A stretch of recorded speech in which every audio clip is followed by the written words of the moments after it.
She's a devil, incarnate into a woman. Iyon ang naisisipin ni Mark Benedict sa pagkatao ni Loris. She's a temptress. Wala itong idudulot na maganda sa kanyang buhay kundi kapahamakan, kabiguan at sakit ng kalooban. Kaya hindi ito dapat makapasok sa kanyang mundo, sa kanyang buhay at lalo na sa kanyang puso. Pero isa nga itong tukso, isang tukso na mahirap iwasan. Then, he'd found himself into her arms, kissing her, loving her, make love with her. And he'd become her willing prey. Para siyang napasok sa isang labyrinth na mahirap lumabas. Makibaka! Huwag matakot! Ipaglaban ang karapatan ng mga manggagawa. Labanan ang mga kapitalistang nagpapahirap sa sambayanan.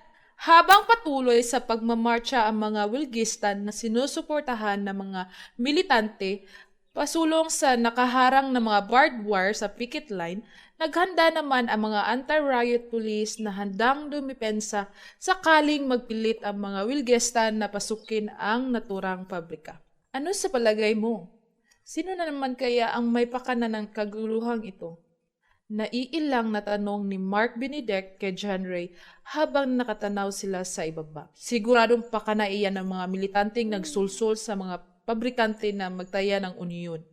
Ewan ko ba sa presidente nilang si Mang Elesio, napakaganda na naman ang alok natin para sa nalalapit na CBA. At sa pagkakaalam ko, okay na sila roon.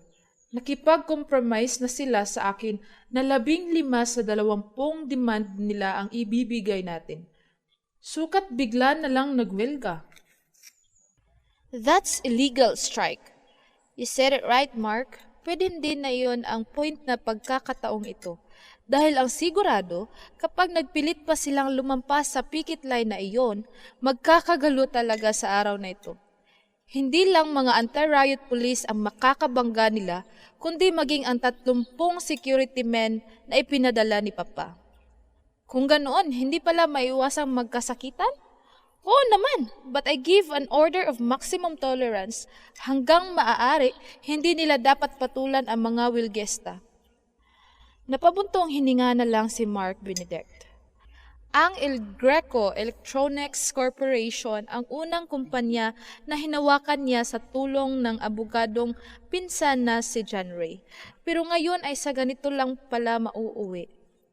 Nag-aalala siya na baka mabudshot siya sa board of directors at hindi na siya bigyan ng mataas na posisyon sa ibang kumpanya ng El Greco Empire. Maximum tolerance? Pero paano naman makakapagtimpi ang mga tao natin kung ganyan? Bahagyang napahumindig si Mark Benedict na makita kung ano na ang nagaganap sa iba. Oh God! Sinisira ng mga Wilgista ang mga barbed wires at tinutulak ang mga pulis. Kailangan mapigilan ang mga tao. Paano? Tatawag ako ng 3 malalakas na pagsabog ang umalingaw-ngaw sa ibaba. Nayanig din ang glass wall ng opisinang kinaroroonan nila kaya bahagya silang napaigtad palayo roon. What happened? Maang na napalapit uli sila sa salaming dingding. Oh my God! At ganoon na lang ang pagkagimbal nila na makita ang malaking guwang sa simento na nilikha ng malakas na pagsabog na iyon. Habang sa paligid ay nagkalat ang mga taong duguan na tinamaan ng pagsabog. May umiiyak at dumadaing. May gumagapang habang hila-hila ang nalasog na mga binti at braso.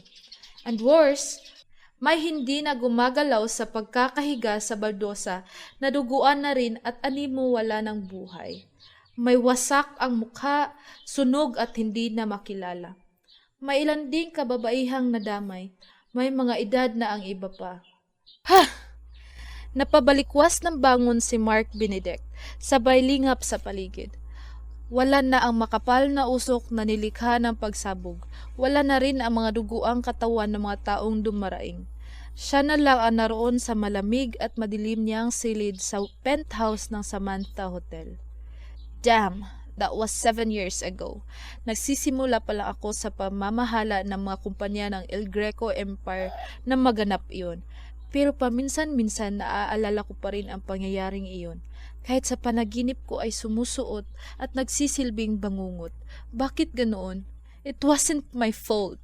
Nagkataon lang na ako ang namamahala sa kumpanyang iyon nang maganap ang malagim na pangyayaring iyon. Pero bakit patuloy akong nagdurusa? Pabuntong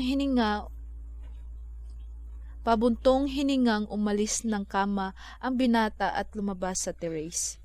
Mula roon ay tanaw niya ang kabuuan ng Samantha Resort, maging ang malawak na karagatang nalalambungan ng dilim ng gabi. Mag-iisang taon na sa pamamahala niya ang naturang Island Hotel and Resort ng bagong business ng pamilya. Pero ang inakala niyang katahimikan ng loob at isipan na matatagpuan sa lugar na iyon ay lubha pa ring mailap. It's useless. Baliwala rin ang pag-i-ermitanyo ko sa lugar na ito para malimutan ang pangyayaring iyon. Parang lalo lang nagtitrigger ang pagkaalala ko sa nakaraan dahil sa katahimikan ng lugar na ito at pagkaburyong ko. Buti pa ay bumalik na lang muna ako sa lungsod. Akala mo ba ay ikaw lang? Naiiling na wika ni John Ray. Ako rin. Pero kinokontrol kong sarili ko para hindi maapektuhan. Wala rin namang mangyayari sa akin. Anyway, ngayon nakapagtayo na ako ng sarili kong law firm, mas naging tahimik ang kalooban ko nitong mga nakaraang buwan. Ako, hindi ko alam kung kailan ako makakalaya sa alaala ng pangyayaring iyon. Huwag mong pilitin, Mark. Hayaan mong ang panahon ang magpagaling sa sugat sa pagkatao mo na nilikha ng pangyayaring iyon. After all, wala naman talaga tayong kasalanan sa nangyaring iyon. Nahaluan ng infiltrator ang grupo ng mga wilgista at nagawa nilang guluhin ang picket line. Maraming nadamay, nasaktan at namatay. Pero malinis ang konsensya natin, pati na ang kumpanya. Napatunayan naman iyon sa naganap na mga hearing, hindi ba? Nahuli ang mga naghagis ng 3 granada at umamin sila na inupahan sila ng kalaban nating kumpanya para gumawa ng gulo. Hindi kumibo si Mark Benedict. Tumuon ang paningin niya sa pole dancer na nagsasayaw sa itaas ng stage ng men's club na kinaroroonan nila. Ang maindayog na paggalaw ng mahubog na balakang at maliit na baywang ang animo sawang pagkiwal ng katawan habang nakalambaras sa pole. Ang matamis na ngiti sa mga labi, ang mga matang tila ng aakit.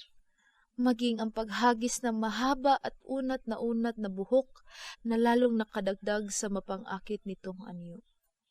Sa akin ba siya nakatingin? Bahagyang napamaang si Mark Benedict, saglit na nakalimutan ang ipinagsisinter ng kalooban.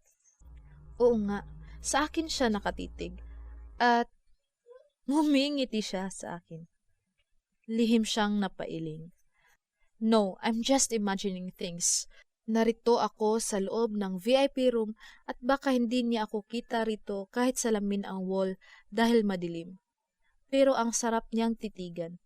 Napakaganda talaga niya at ang galing niyang sumayaw. Napakalambot ng katawan at mahusay mag-pole dancing. Narahuyo siyang patuloy na pagmasdan at panoorin ang artistikong pagsasayaw ng pole dancer and he was mesmerized by her beauty. Ay, napakaganda naman ng pole dancer na ito. Pero bakit sa ganitong lugar siya nagtatrabaho? At habang patuloy sa pagtatanong ang kanyang isip, patuloy naman siya sa panunood. At patuloy na may nangyayaring kakaiba sa kaloob-loobang bahagi ng kanyang pagkatao. No, hindi ako dapat padala sa kagandahan niya. Ang sabi sa Bible, ang mga babaeng kagaya niya ay sugo ng demonyo. Isang tukso na hindi lang dapat labanan kundi dapat ding iwasan. Pinsan, type mo? Untag ni John Ray sa binata. Ha? Yung pole dancer type mo ano? Ang ganda kasi niya ano? Hindi napigilang pag-amin ni Mark Benedict. Waring nakalimutan ang kani-kanina lang ay naiisip niya tungkol sa mga babaeng kagaya nito. Yeah, maganda talaga si Loris. Pero mailap iyan, hindi na iti-table. Napabaling siya sa pinsan. Oo, Hindi raw nagpapatable, pero sa dami ng may kursunada sa kanya, maraming natatanggap na mamahaling regalo, alahas at mga damit at bulaklak. Anyway, gusto mo pa rin bang subukan na ipatanong sa waiter kung pwede siyang pumunta rito sa VIP room natin? Napaisip ang binata. Dahil hanggang ngayon ay sa kanya pa rin yata nakatingin o masasabing nakatitig ang magandang pole dancer. Look at her. Hindi ba't sa akin siya nakatingin? Baka type ako. Baka kapag sinabi ng waiter na ako ang gustong mag-table sa kanya ay pumayag. Sira, guni-guni mo lang talaga iyon, ano? Paano namang tititig sa iyo ang pole dancer na iyon nasa VIP room tayo at may salamin sa harap natin. Hindi naman yata one-sided mirror yan Hindi ko napansin kanina. Kaya nga, guni-guni mo lang iyong nakatitig siya sa iyo kasi ay ikaw ang nakatitig sa kanya. Pero sige, subukan natin kung pwedeng ipatanong sa waiter. Sige! Lalong na-excite si Mark Benedict. Pinindot na ni John Ray ang button na pantawag sa waiter. Ilang sandali pa ay dumating na ito. Sir, si Loris ang gusto ninyong makatable? Maang nitong tanong. Oo. Sir John, alam naman ninyong hindi siya nagpapatable at sabihin mo, iyong lalaki rito sa VIP room number 4, sabihin mo, Mark Benedict El Greco ang pangalan. Sabat ni Mark Benedict. Pero, sir... 500 iyan. Sabihin mo lang sa kanya. At kapag nadala mo siya rito, may 2,000 ka sa akin. Ayaw mo pa yun? Natatawang wika ni Mark Benedict. Aba, napakamot na lang ito sa ulo habang nangingislap ang mga mata. Sige sir, susubukan ko. Sayang din ang total. At salamat din sa 500 ha. Sa kaaligaga ng lumabas ng VIP room ang waiter. Nagkakatawanan na lang na nag-appear ang mga magpinsan. Iba ka rin kumorsunada ha, pinsan? Well, ang ganda kasi niya Sana ay patulan ang invitation ko. Ha? Napangiti si Loris sa sinabi ng waiter na si Imon. Mark Benedict El Greco daw? Oo, gwapo at mukhang big time. Sinabi ko na nga na hindi ka nagpapatable. Makulit? Bibigyan daw akong 2,000 kapag naisama kita sa VIP room. Talaga ha? Mukhang mauuwian mo ng masarap na pasalubong ang asawa mo Natatawang wika ng dalaga. Ha? Anong? Sige, magbibihis lang ako at samahan mo ako sa VIP room nila. Ha? Loris? Totoo? Oo nga, ano ka ba? Akala ko ba'y... Well, nakita ko siya kanina at type ko yata siya. Pero huwag kang maingay sa ibang customer ha. Baka akala ay payag na talaga akong magpa-table. Doon ako dadaan sa likod ha. Sige. Napapakamot na lang sa ulo ang waiter na naghihintay sa labas ng dressing room ni Loris. Napapangiti naman ang dalaga habang nagbibihis ng maayos. Pero sisiguruhin niya na sexy at kaakit-akit pa rin na damit. Sabi ko na nga ba siya iyon? Pumapasok pa lang siya sa pinto kanina ay nakita ko na siya. Totoo ang nakalap kong impormasyon. Dito sa men's club na ito ang tambayan nila kapag gigimik. Tama lang na hinintay ko siya rito. Dito tayo magsisimula. Mark Benedict El Greco. Dito ka magsisimulang magbayad sa kasalanan mo sa akin. Sir, narito na ho si Loris. Ha? Sabay pang napatayo sina John Ray at Mark Benedict nang bumungad sa likurang pinto ng VIP room ang waiter kasama si Loris. Oh! Napaawang na lang ang bibig ni John Ray nang sa wakas hito na sa harapan niya ang pole dancer na nais makatable. Sir, kinumbinsi ko siyang mabuti ha. May bonus ako, hindi ba? Oo ba? Hi. This is my cousin, John Ray El Greco, and I'm Mark Benedict El Greco. Sabay lahat ng palad sa dalaga. Matamis ang ngiting sumilay sa mga labi ni Loris, saka tinitigan ang nakalahad na palad. Loris, just call me Loris, guys, ha? Pagkuway malambing na wika at tinanggap ang palad ni Mark Benedict. Nice meeting you, Loris. Maagap na kinubkub ng binata ang palad nito at marahang pinisil. And I'm glad that you came. Akala ko mapapahiya ako sa imbitasyon ko sa iyo. Mas naging matamis ang ngiti sa mga labi ni Lois. Well, actually, hindi talaga ako magpapatable. Pero ito kasing si Imon, kinukulit ako kahit daw sandali lang. Yeah, kahit sandali lang. Gusto lang talaga kitang makilala ng personal at, well, in that case, baka naman gusto mo nang bitawan na kamay ko at paupuin mo na ako para naman makapagkwentuhan tayo, hindi ba? Malambing nitong wika. Oo nga pala. Have a seat. Ano nga pala ang gusto mong drinks? Pineapple juice. Hindi ako umiinom. Talaga? Okay. Waiter, bigyan mo siya ng juice ha, saka fruit cocktail. Agad niyang binigyan ng tip ang waiter, kasama na ang pangako ritong 2,000 kapag naisama si Loris sa VIP room. Yes, sir! Kaya naman mas naging masigla ito sa pag-abot sa pira at agad nang lumabas para kuhanin ang order niya. So, mabuti naman at pinagbigyan mo ang imbitasyon ko.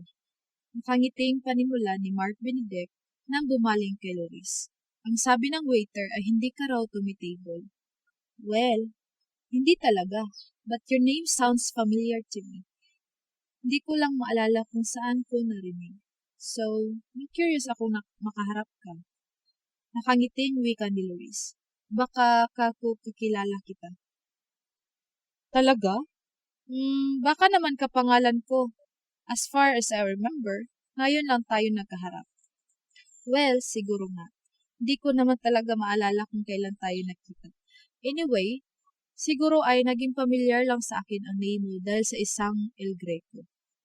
Bumago ng upo si Loris. Nagdikwati. Mas lumabas ang kikinis at mapuputing hita sa suot ng maikling bestida na sexy ang yari. Talaga? Naririnig mong pangalang El Greco? Pero pasimpleng naiiwas ni Mark Benedict ang tingin sa gawin ng hita nito dahil bigla siyang nailang. O sa mas madaling salita ay inalinsangan ang kanyang pakiramdam. Oo naman, alam mo, kahit ako ganito, palabasa ako ng broadsheet at magazines. At take note kung ano ang paborito kong basahin.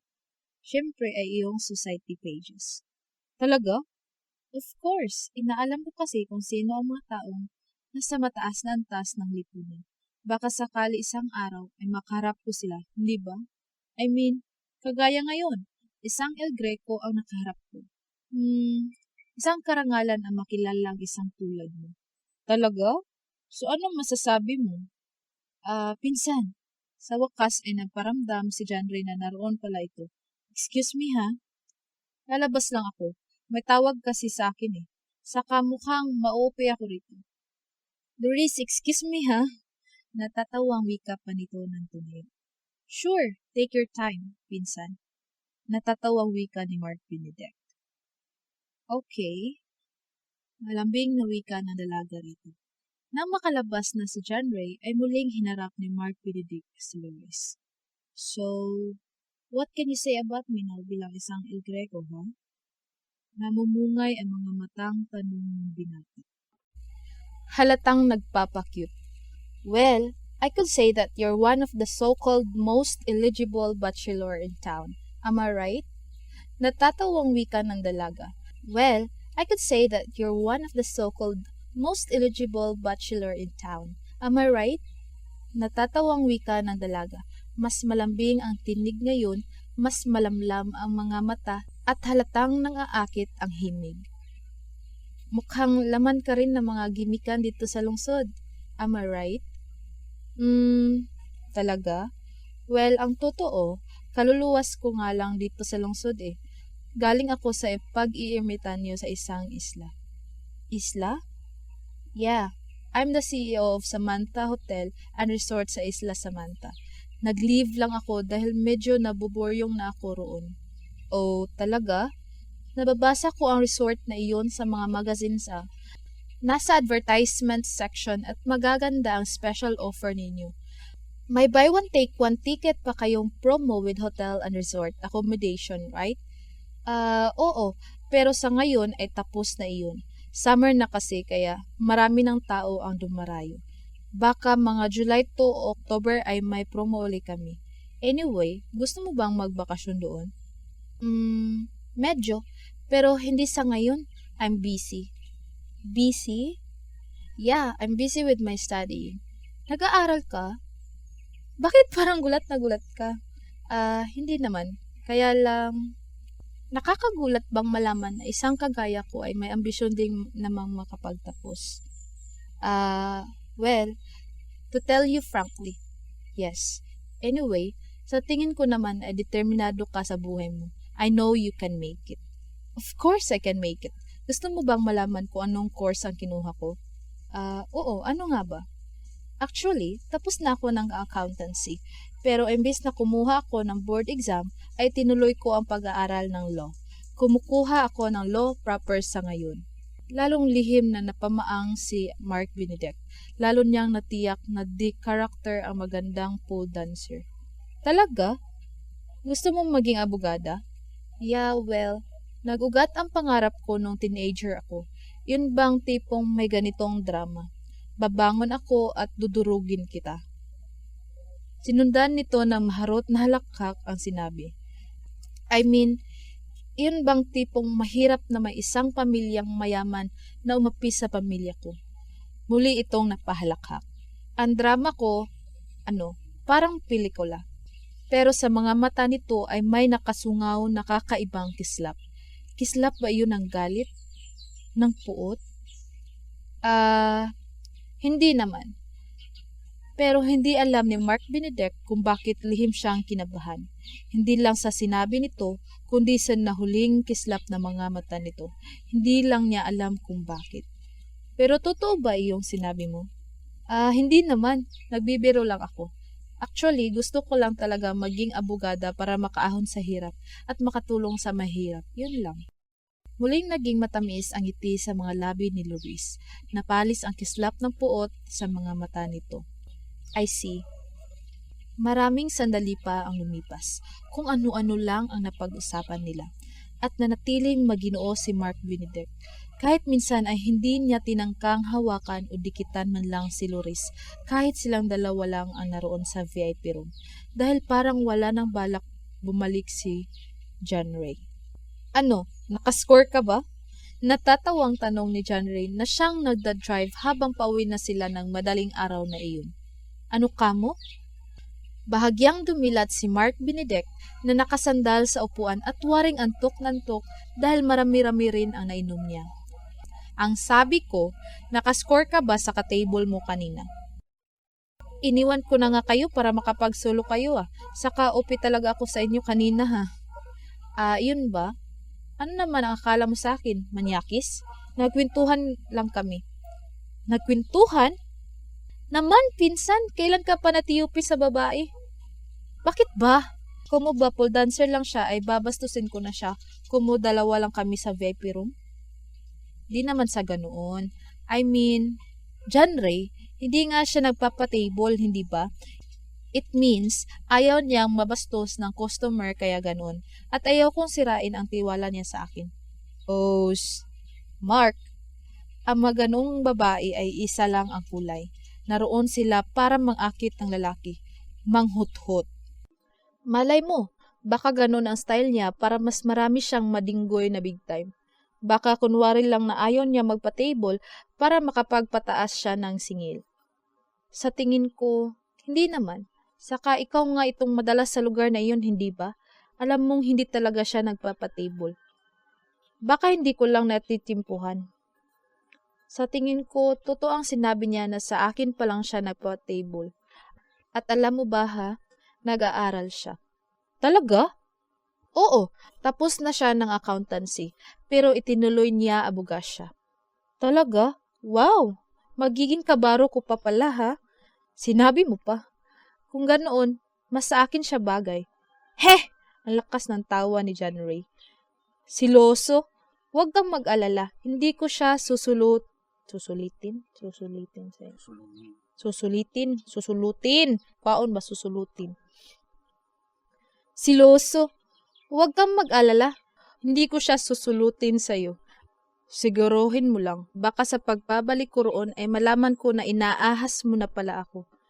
Don't worry, blood is thicker than water. Isa pa, kung type ko siya, noon ko pa sana pinusigin na maitable siya. Nagagandahan lang ako sa kanya, pero hanggang doon lang iyon. Hindi na kumibos si Mark Benedict, pero lihim siyang nasiyahan sa sagot ng pinsan. Babalikan ko siya. Makikipagkaibigan ako sa kanya. I want to know her better. Sa tingin ko, malalim ang kanyang pagkatao. She's an intelligent woman. Mukhang alam niya ang mga sinasabi. At mukhang masaya siyang kasama. Well, aside from the truth na talagang napakaganda niya, lihim niya nakastigo ang sarili. Oh, what's wrong with me? Kahit pa sabihing lost din siya, still, she's just a pole dancer. Sa ganoong lugar siya nagtatrabaho. At hindi mapasusubalian ang katotohanang nagbibilad siya ng katawan sa mga lalaking naroon na ang tanging hangad lang ay panandaliang aliw. Parang gustong sumakit ng kanyang ulo sa isipang iyon. Gayunpaman, natagpuan pa rin ni Mark Benedict ang sarili sa madilim at maingay na lugar na iyon, at ngayon ay katibol uli niya si Loris. Talaga? Ayaw mo pang bumalik sa Isla Samantha dahil gusto mo pa akong makita? Natatawang tanong ni Loris habang nilalaro ng daliri ang gilid ng kupetang may lamang juice. Oo nga, nakangiting wika ni Mark Benedict. Pilit na iniiwas ang tingin sa mapuputing hita ng dalaga na nakadikwatro. Talaga lang ha? Sige na nga, maniniwala na ako. Anyway, gusto mo ba akong ihatid mamaya? Malambing na tanong. Ha? Talaga? Pwede? Oo naman. Actually, nag-text kasi yung suki kong taxi driver. Hindi raw niya ako masusundo dahil nabangga raw ang sasakyan niya. Ayaw ko namang sumakay sa ibang taxi dahil baka matapat ako sa salbahe. Anyway, kung mag-out of way ka, okay lang kung hindi pwede at... No, of course not. Bakit naman hindi pwede? Actually, naunahan mo lang ako. Ang totoo, nag-iisip nga ako ng paraan para alukin kang ihatid. Talaga? Gusto mo kong ihatid? Nangislap ang mga mata ni Loris nang tumitig sa kanya. Oo naman, it's my pleasure. Talaga? Pero, gusto ko lang linawin ha? Hanggang hatid lang ha, hindi kita pwedeng papasukin sa bahay ko dahil baka magising ang nanay ko. Lagot ako kapag nagkataon. Of course, okay lang. Huwag kang mag-alala. Wala akong ibang iniisip sa paghahatid ko sa iyo. Alam ko na gusto mo lang makauwi ng safe kaya paano akong mag-iisip ng kung ano-ano. Talaga? Oh, you're so nice, Mark. Alam ko hindi ako nagkakamali nang ipasya kong makipagkaibigan sa iyo. Pagkuway tumaas ang kamay nito pahaplos sa pisngi niya. Loris! Lihim na napapitlag ang binata. Parang gusto niyang hulihin ang kamay nito at halikan ang ibabaw. Anyway, excuse me for a while ha. Malapit ng number ko. I have to change. Agad nang nakatayo ang dalaga. Sige, I'll wait for you ha. Sure. Sexy ang hakbang na lumabas ng VIP room si Loris. God! Pabuntong hiningang napasandal sa lounging chair si Mark Benedict. It's just a caress. Hinaplos lang niya ang pisngi ko pero bakit napakasena ng puso ko? God, ano bang nangyayari sa akin? She's just a pole dancer. Isusumpa ako ng angkan ko kapag isang kagaya niya ang kinonsidera ko para maging asawa. Maya-maya ay tumunog ang kanyang cellphone. Hello? John Ray? Pinsan, maingay ah! Mukhang nariyan ka na naman sa men's club. Natatawang wika ng lalaki sa kabilang linya. Tinamad pa kasi akong bumalik sa isla. Naisipan kong dumaan dito kahit hindi ka kasama. Oo nga eh, nagsusulukan na ng lakad. Di naman sa... Come on, don't be too defensive, okay? I'll understand. Sa gandang iyon ni Loris at ikaw lang ang pinagbibigyan ka table, aba, dapat lang nasamantalahin mo ang pagkakataon. Mukhang type ka rin niya ha. Ganon? Naiiling na natawa na lang ang binata. Oo naman, ano? But beware, That kind of woman is deadly. Ayokong marinig isang araw na si Mark Benedict El Greco ay napaikot sa palad ng isang pole dancer. Naman! Ano ba namang klaseng nagpapaalala lang? Pinsan, I know you. Kumpara sa iba nating pinsan, masyado kang straight. Mabibilang sa daliri sa kanang kamay mo ang naging relasyon mo at lahat ng iyon ay seryoso. You're the kind of man that doesn't know how to play around. Kung hindi man nag-workout ang mga relasyong iyon, hindi mo naging kasalanan. Kasalanan iyon ng kakulangan mo ng oras sa kanila dahil sobra kang busy sa trabaho. Napangiti na lang si Mark Benedict. Kung may isang tao na nakakakilala sa kanya ng lubos, si John Ray iyon. You mean to say, I'm too vulnerable to that kind of woman? So naive. Natatawang tanong niya. Well, ikaw ang nagsabi niyan. Natatawa rin itong wika. Come on, ano akala mo sa akin? Batang walang isip? Napapatakbo ko nga ng maayos ang Isla Samantha, hindi ba? At may 100 empleyado ng hotel and resort ang napapasunod ko, hindi ba? At sa dami ng kumpanyang, Mark, ibang usapin ang puso. Kaya kang sirain ang kahinaan ng puso mo. Oh no, not me. Talaga lang ha? Sige, huwag mong sabihin hindi kita pinaalalahan ha. Don't worry, just in case na mangyari iyon, hindi ako dadaing sa iyo. Natatawa na lang na wika ni Mark Benedict. Pagkuway, tinapos na niya ang usapang iyon dahil narinig na tinatawag na ng DJ si Loris para sa susunod na number. At nang pumagit na nasa stage ang dalaga at nagsimulang kumiwal ang malambot na katawan sa salyo ng maharot at mapanuksong tugtugin. Damn! Lihim siyang napamura dahil uungat naaalyo siya sa makasining na pagsasayaw ni Loris. Pero tila naman kumukulo ang kanyang dibdib kapag napapasulyap siya sa mga lalaking naroon na animo hayok na hayok sa panunood sa pagsasayaw ng dalaga. Dito ka pala nakatira. Bagyang tumingala si Mark Benedict sa malaking bahay na nasa maliit na solar. Oo, bulok na maliit pa. Hindi ko kasi maipaayos dahil laging kulang kita ko para sa amin inay at sa pag-aaral ko. Malambing na wika ni Loris. Hindi, okay lang kahit na maliit. Saka hindi naman bulok. Bato naman iyan. Kunting pintura lang, gaganda na. Nariyan ang nanay mo? Oo, tulog na yun. Sige, lakad ka na, baka magising. Lagot ako, saka ingat ka sa biyahe ha. Oo, para sa iyo. Okay, good night. Akmang bubuksan ni Loris ang pinto ng kotse. Sandali, pero mabilis na pumigil ang kamay ng binata sa kamay nito. Bakit? Nakangiti nitong tanong nang bumaling sa kanya. Can I kiss you goodnight? Ngunit nanatili lang sa isip ni Mark Benedict ang mga katagang iyon. May pasok ka ba bukas sa club? Wala, MWF lang ako sa club. May pasok kasi ako sa university hanggang 9 ng gabi. Ganun ba? Sayang. Bakit naman? Nakangiti pa rin tanong ni Loris. Hindi kita makikita. Talaga? Gusto mo ko makita bukas? Sana. Di sunduin mo ako sa UP. Ha? Okay lang? Oo naman, At kung gusto mo naman, pwede mo akong i-treat ng late dinner. Talaga? Sasama ka sa akin magdi-dinner? And, why not? Gusto mo akong makita, hindi ba? At gusto rin kita makasama. Loris, tila hinahaplos na malamig na kamay ang puso ng binata. So, tomorrow night? Natatawang tinapik pa nito ang pisngi niya. Yeah, see you tomorrow night. Tila wala sa sariling wika ni Mark Benedict. Okay, bye for now. Good night! At sa pagkabigla ng binata, isang mabilis na halik sa kanyang pisngi ang iginawad ni Loris bago mabilis na bumaba ng kotse. Loris! Tila wala sa sariling nasalat niya ang pisnging dinampian ng mga labi ng dalaga. Loris. Did I keep you waiting? Hindi naman.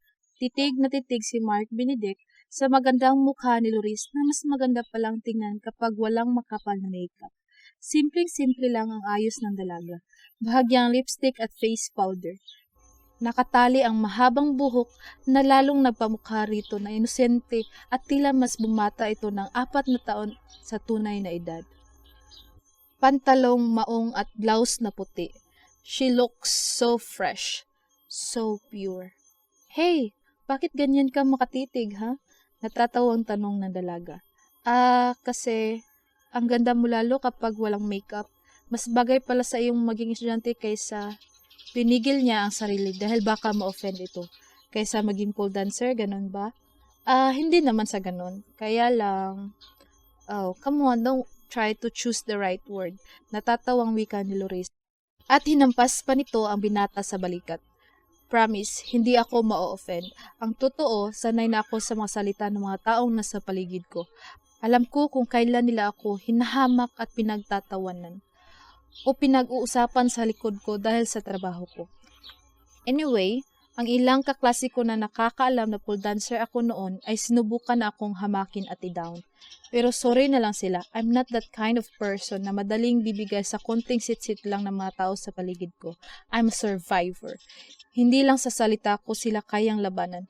Kahit sa loob ng klase ay pinatataob ko sila.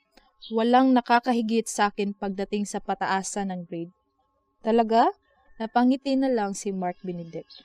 Oo naman kaya ikaw wag kang mag-alala na ma-offend ako sa mga salita mo. No, hindi lang ako nag-aalala. Nangangako pa ako na hindi na ako magkakamali ng salita. Dahil para sa akin, kahit ano ka pa, walang karapatan ang sinuman na magsalita ng anuman laban sa iyo. I know, you're such a nice lady. May pangarap ka. May goal sa buhay. Matiisin ka at mukhang matyaga. Talaga? Thank you ha. Mukhang malaki ang respeto mo sa mga babae kahit na mayaman ka. Hindi naman kung mayaman ang isang tao, may karapatan na siyang mawala ng respeto sa mga taong mahihirap, lalo na sa isang kagaya mo. Talaga? Thank you talaga ha. Anyway, hindi pa ba tayo aalis? Medyo kumakalam na talaga ang sikmura ko. Nakangiting wika ng dalaga. Oo nga pala, sige alis na tayo. Agad naman niyang binuhay ang makina ng kotse at pinaandar na para lisanin ang lugar na iyon. Sa isang sikat at mamahaling restaurant, dinala ni Mark Benedict ang dalaga. Wala siyang pakialam kahit napakasimple lang ng ayos nito at alangan sa mga taong naroon. Para kay Mark Benedict, si Loris ang pinakamaganda sa lahat ng babae roon at iyon ang pinakamasayang dinner date na naranasan niya. At sa paglipas ng mga araw o ng mga gabing pinupuntahan ni Mark Benedict si Loris sa men's club na iyon, tila lalong nararahuyo ang kanyang kalooban sa magandang pole dancer. Hindi ka na bumalik dito sa isla. Pasensya ka na muna riyan, Andro. Bahala ka na muna. May mga inaasikaso lang ako rito. Wika ni Mark Benedict sa pinsan na pansamantalang tumayong OIC sa resort habang wala siya. Naman, alam mo namang nakakaburyong dito sa isla. Kailan ka ba babalik? Maybe next week. Sandalin na lang ako, okay? Ano pa nga bang magagawa ko? Sige na, kung ano man iyang pinagkakaabalahan mo riyan sa lungsod, good luck. Ito naman, alam ko naman na babae ang dahilan kaya ka nawili riyan, sinabi sa akin ni John Ray. Natigilan ang binata. Di naman sa ganoon, kaya lang, sige na, bye na. May meeting pa kami ng mga staff. Okay, thanks ha. Bye. Nang mawala na sa kabilang linya ang pinsan, ay nangingiti nagpatuloy na lang sa pagdadrive ang binata. Ang kanyang destinasyon sa men's club kung saan naroon si Loris. At sa gabing iyon, may kapangahasan na siyang gagawin. Puputulin na ng binata ang simpleng pagkakaibigan kay Loris dahil ipaparamdam na niya sa dalaga ang kakaibang damdamin na hindi na yata niya kayang pigilan pa. At least, malalaman man lang ni Loris na mahal niya ito, na wala siyang pakialam kung anong klaseng trabaho meron ito. At kung hindi pa siya matatanggap ng dalaga, nakahanda naman siyang maghintay. Gusto lang ni Mark Benedict na mapanatag ang kanyang loob kapag nagbalik na siya sa isla. At least kung maaamin na niya kay Loris ang kanyang damdamin para rito, pwede na siyang bumalik sa isla. Pwede siyang bumalik sa lungsod every weekend para madalaw ang dalaga. At marami pang plano ang binubuo niya sa utak para mabigyan ng solusyon ang nararamdaman niya kay Loris. Ha? Hindi siya makakatable sa akin? Maang natanong ni Mark Benedict sa waiter na si Imon. Oho, bakit ayaw niya? Hindi ho, wala na ho siya rito. Ano? Gulat ang binata. Wala na? Oho, nag-resign na ho kaninang umaga. Ang balita ko, may sinamahang mayamang lalaki. No! Hindi niya gagawin iyon. Pero siya mismo ay hindi sigurado sa sinasabi. At bakit nga ba hindi iyon gagawin ni Loris? Bakit niya ginawa iyon? Iwan ko ho. Akala ko ba hindi siya tumitable sa iba maliban sa akin? Yun nga rin ho ang alam ko. Nagulat na lang ako nang malaman ko No! No! Patuloy na sigaw ng utak ni Mark Benedict. Umalis na ho iyong mag-ina riyan. Umupa lang naman sila riyan eh. Ganun ba? Lalong nanlumo si Mark Benedict. Alam ho ba ninyo kung saan lumipat? Nako, hindi. Masyadong malihim ang mag-inang iyon. Hindi nga lumalabas ng bahay iyong matanda. Si Loris naman ay may pagkasuplada. Akala mo nga ay kung sino. Kung hindi pa siya pokpok, lalo na siya. Sumakit lalo ang ulo at dibdib niya sa narinig. Agad na siyang nagpaalam sa babae at umalis sa lugar na iyon. Sir, ilan lang naman ang Loris na estudyante rito sa UP. Kung wala siya sa mga larawang na riyan, baka hindi siya rito nag-aaral ng law. Lalong nanlumo si Mark Benedict. Ano iyon? Bakit sinabi niyang dito siya sa UP nag-aaral? Dito ko siya sinusundo kapag may klase siya. Have I told you na baka mapasubo ka lang sa babaeng iyon? Naiiling na wika ni John Ray nang malaman ang bagay na iyon. Mukhang pinasakay ka lang niya. John Ray, bakit naman niya gagawin iyon? Malay ko, pero bakit naman siya biglang mawawala na hindi man lang nagpaalam sa iyo? Sa kwento mo, feeling mo ay tinuturing ka na rin niyang kaibigan, hindi ba? Naging close siya sa iyo at sumama sa labas para mag-dinner. Nagpapasundo sa school niya at kulang na lang ay ligawan mo siya, hindi ba? Kung hindi ka niya pinaglalaruan, bakit hindi siya nagpaalam sa iyo? And even her cellphone number, hindi mo na rin makontak. Ano pa bang ibig sabihin yun, ha? Hindi makakibo si Mark Benedict. Mark, ano ka ba? Wake up! She's just a pole dancer, okay? Huwag mong aksayahin ang oras mo sa kanya. Go back to Isla Samantha. Kailangan ka roon. Ilang araw mo na siyang hinahanap, tama na iyon. Kung talagang wala siyang planong paglaruan ka, siya mismo ang kukontak sa iyo dahil alam niyang number mo. Pero kung sabi nga ay may sinamahan siyang mayaman, para ano't hahanapin mo pa siya? Isa lang ang ibig sabihin yun, may ibang lalaking nagmamay-ari sa kanya. Paulit-ulit pa ring umalingaw-ngaw sa pandinig ni Mark Benedict ang sinabi na iyon ni John Ray. At ngayong narito na siya uli sa Isla Samantha, balik trabaho na naman. Patuloy pa rin niyang nararamdaman ang bigat ng kalooban ng binata. Kumusta na kaya siya? Well, siguradong maayos, masaya at masagana. Damn, gusto pala niya ng mayaman. Bakit hindi na lang ako? Kaya ko namang ibigay ang kahit na anong magustuhan niya. Sana'y sinabi na lang niya sa akin. Bakit kung ano-ano pang kinuwento niya sa akin? Kumulosto din siya, yun naman pala ay hindi. Anong klaseng drama ba ang ginamit sa akin ng babaeng iyon? Masyado akong naging gentleman sa kanya. Siguro ay naboring siya sa akin. Siguro ay hinihintay lang niyang maging mapusok ako sa kanya para pwede na siyang mag-demand sa akin ng malaking alaga. Leche. At ako naman, shit, ang tanga-tanga ko. Naniwala ako sa kanya. Hinayaan kong marahuyo ako sa kanya. Hinayaan kong mahulog ang loob ko sa kanya to the point na inaakala kong mahal ko na siya.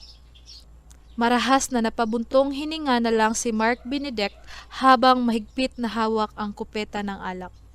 Pero ngayon ko lang na-realize, hindi ko talaga siya mahal. I don't love her. I only lust for her. Very seductive ang paraan niya ng pagsasayaw at kahit na sinong lalaki ay madidemonyo sa kanya.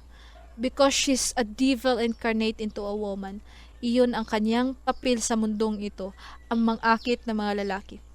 At dahil sabi nga ni John Ray ay napaka-naive ko sa mga babaeng kagaya niya, inakala kong ang pagkabalisa ko dahil sa kanya ay dahil mahal ko siya. pero hindi na iyon mauulit. Hindi na ako mararahuyo sa mga babaeng kagaya mo. I should be always on guard. Sigurado ka ba sa gagawin mo, Loris? Sigurado ka ba sa gagawin mo, Loris? Maarting tanong ni Nikki or Nick. Nick, sigurado ako, okay? Matagal ko na itong pinag-isipan. Gusto ko makita kung paano masaktan si Mark Benedict El Greco kapag nakitang may kasama akong lalaking mukhang mayaman at big time. Iwan ko sa'yo. Sadista ka rin, ano? Balak mong paibigin ng husto si Mark Benedict, pero gusto mo namang pasakitan siya ng husto at torturin. Ganoon talaga.